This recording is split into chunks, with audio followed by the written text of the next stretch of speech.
Estamos con José Manuel Puente, economista, profesor titular del IESA, y hay varios temas, ¿no?, en la agenda de trabajo, por llamarlo de esta forma. Gracias, José Manuel, porque de verdad hay una serie de elementos que van marcando el desarrollo de lo que es la situación económica de Venezuela, que son extremadamente preocupantes. No solamente porque se perciben, sino que son tangibles, se sienten, se padecen, y la verdad que las cosas al cerrar este año 2018 no parecen estar muy claras. Parece más bien, visualizan algunos economistas, igual que tú, que pudiera hacerse mucho más grave, mucho más extremo en el 2019. Sí, lamentablemente, Gracias Carlos, por venir. Gracias a ustedes por la invitación. Sí, lamentablemente estamos en una situación muy grave en términos macroeconómicos y la tendencia es a que empeore. A la luz de hoy, el año 19 sería un año donde se continuaría el ciclo recesivo de la economía venezolana, iríamos a un sexto año de recesión, continuaría el ciclo de hiperinflación, pero inclusive una tasa mucho mayor. Este año el Fondo Monetario proyecta el 2018 una inflación de 1.370.000%, pero para el próximo año proyecta una inflación de 10 millones%. Oye, es bárbaro, es algo, eso, ¿no? Claro, esto es bárbaro e inclusive sería ya un récord latinoamericano.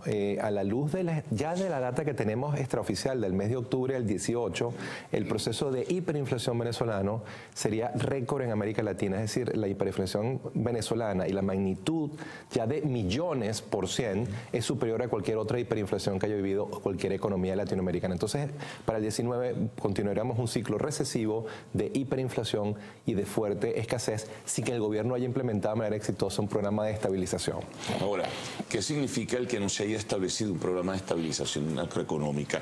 ¿Por qué no se toman las decisiones? ¿Qué razón fundamental existe, José Manuel? Claro, hay muchas explicaciones, un perfil político-ideológico, la negativa a aceptar que deben hacerse reajustes, no aceptar ciertos programas que tienen cierto tufillo liberal, en fin, tantas cosas que se manejan. No, ahí puede haber múltiples explicaciones. Uno sabe cuáles son los resultados. Los resultados macroeconómicos de Venezuela son catastróficos. Venezuela es hoy la única economía en el mundo en hiperinflación, la única. El promedio de inflación para América Latina este año puede estar entre el 4 y 4.2. Ahora, ¿por qué no se toman las decisiones? Múltiples explicaciones. Desde la incompetencia técnica del gobierno en materia económica hasta el dogmatismo o inclusive la explicación de la mala intención.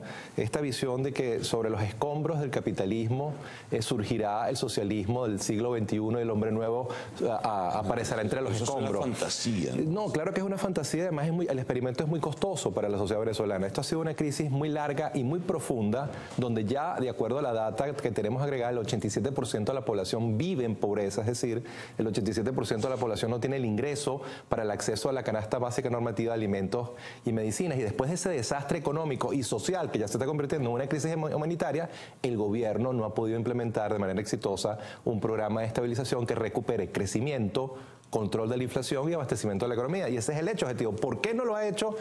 Múltiples explicaciones.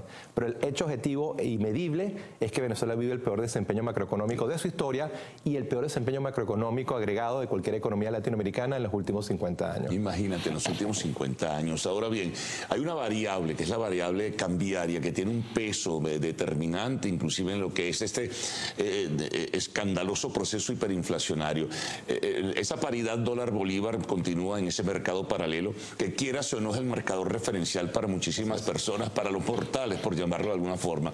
El vivir sobre la tasa de ICON y las casas de cambio y las remesas, eso no va por allí. Claro, las personas que nos están viendo, ¿cuántos de nosotros hemos conseguido tipo de cambios oficiales para hacer nuestras transacciones? Nuestros viajes, nuestros pagos de importaciones, muy pocas. Entonces realmente el tipo de cambio que define la economía es el tipo de cambio paralelo y ese es el que define los precios de la economía. Y en este momento está dando un fenómeno doblemente lamentable.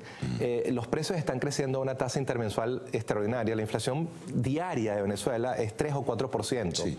Y tienes una gigantesca devaluación que es hiperinflación y tienes un tipo de cambio que se está devaluando, pero no se está devaluando a la misma rapidez que el ritmo inflacionario. Entonces hay un rezago entre la tasa a la que crece la inflación y la tasa a la que crece la devaluación del tipo de cambio. Se está generando un rezago. Entonces el país, y es lo que estamos viendo los venezolanos, se está haciendo muy caro en bolívares y en dólares. Hace un año y medio tú recibías por alguna vía una remesa, un familiar, 50, 100 dólares mensuales y con eso resolvías parte de tu problema económico. Ya hoy en día no. Entonces esto te lleva a una lamentable conclusión y es que el tipo de cambio paralelo se está rezagando a pesar de ser tan caro, y como se está rezagando, tarde o temprano se va a ajustar. Entonces tú lo que puedes esperar es que para el año 2019 el ritmo de devaluación del tipo de cambio paralelo sea mucho mayor y tengas tipos de cambio 3 o 4 veces superiores a los que tienes hoy. O sea, pudiera desatarse, José Manuel, en forma gradual pero consistente, una estampida de esa paridad dólar-bolívar en el mercado paralelo. Eso se va a dar inevitablemente cuando tú tienes diferenciales de inflación entre tu inflación nacional y tu inflación internacional. América Latina tiene una inflación del 4% promedio y Venezuela tiene una inflación este año de 1.370.000. Inevitablemente tienes una apreciación del tipo de cambio, el tipo de cambio va a devaluarse a una tasa muy alta y vas a tener un ciclo vicioso muy negativo de devaluación, hiperinflación y una va a alimentar a la otra.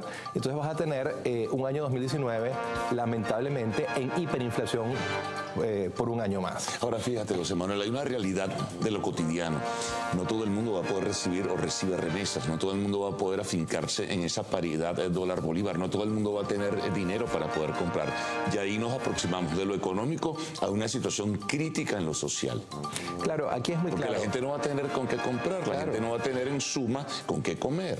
Ya no lo tiene. Lo que te dice las cifras agregadas, como decía, el estudio en COVID, que es el estudio de indicadores sociales más serios que se hace en Venezuela, te dice que el 87% de la población vive bajo la línea de pobreza. Hay un 87% de la población que no tiene acceso al ingreso para comprar la canasta básica normativa de alimentos y medicina. Eso va a seguir empeorando lamentablemente. Y en la medida que la inflación siga acelerándose, ese impacto va a ser cada vez mayor sobre los venezolanos. Bueno, vamos a hacer una pausa y al retorno continuamos conversando con José Manuel Puente, quien es economista y profesor titular del IES.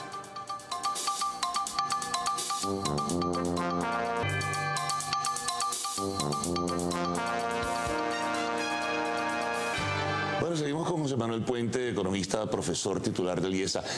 Siempre se ha dicho, José Manuel, que los países nunca tocan piso. Entonces uno dice, bueno, pero en una situación grave, dramática como la que presentaste y describiste en el segmento anterior, ¿cuánto puede aguantar un país en esto, no? Sí, perdón. Sí, no, gracias, Carlos. Cierro la idea anterior y es que sí, hay un gran desajuste macroeconómico. Venezuela vive la peor crisis económica de su historia, de los últimos 70 años, donde tenemos data oficial. La peor crisis que ha vivido una economía latinoamericana en los últimos 47 años y el único país en hiperinflación. Y esa crisis económica está teniendo impactos devastadores en lo social, que era tu punto anterior. Sí. Entonces hay un proceso de empobrecimiento, de depauperación, que ha agudizado el ciclo inclusive de inequidad en la sociedad venezolana con impactos devastadores y, por ejemplo, una de las vertientes de las consecuencias negativas de todo este proceso es el proceso de migración.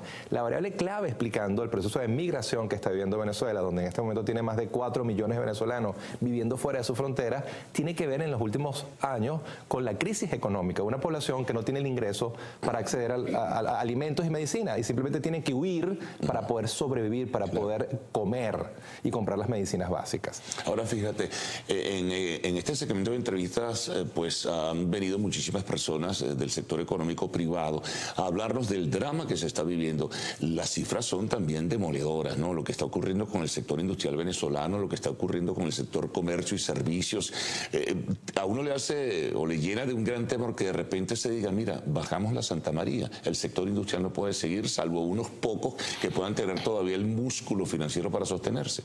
Claro, y es muy claro, porque si lo vemos desde el punto de vista estrictamente macroeconómico, si agregamos lo que ha sido el ciclo recesivo que comenzó en el 2014 hasta lo que pudiera ser el cierre del 2018, que no ha cerrado, pero sabemos que es un año de recesión y que proyectamos que puede estar entre menos 18, 19% del ciclo recesivo, estamos hablando de que en 5 años se habrá perdido cerca del 50% de la producción de bienes y servicios. Es decir, muchas empresas han cerrado, muchas empresas, industrias han tenido que reducir su tamaño de producción, despedir empleados y el aparato, en pocas palabras, el aparato productivo venezolano, el Producto Interno Bruto venezolano, se ha reducido a la mitad de lo que era hace 5 años. Es decir, Venezuela tiene un Producto Interno Bruto hoy que es similar al de algunas pequeñas economías de América Central.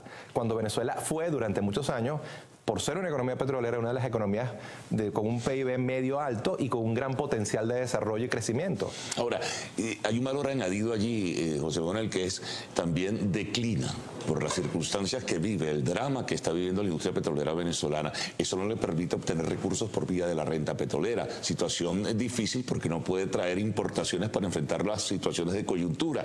Y encima, si extingues la empresa privada que te puede dar fortaleza a través de la emisión y del pago de los tributos, entonces, ¿a dónde vamos a llegar? Carlos, tú tocas un punto clave. Uno de los dramas detrás de este ajuste macroeconómico es la caída en la producción petrolera.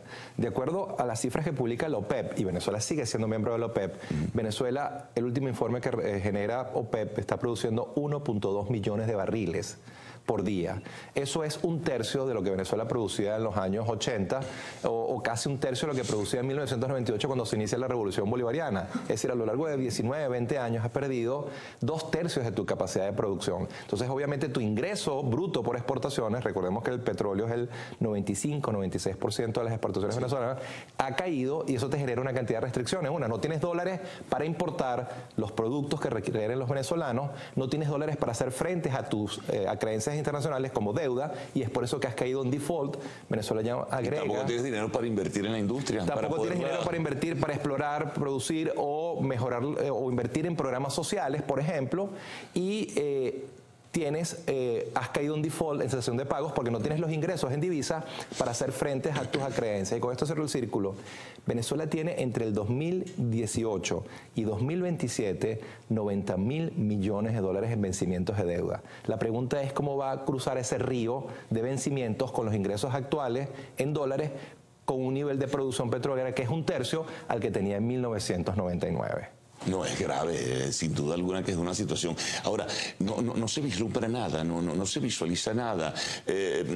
Por aquí anda una economía que es la que a diario vivimos, por aquí anda la orientación o la filosofía que marca el gobierno como pauta, quizá en su tema de la criptomoneda, en fin, es otra cosa, son dos visiones totalmente diferentes de lo que está pasando. Carlos, yo creo que el gobierno no tiene ningún plan de estabilización creíble, competente, porque no tiene ni siquiera un equipo de economistas que estén pensando de manera estructurada en esto.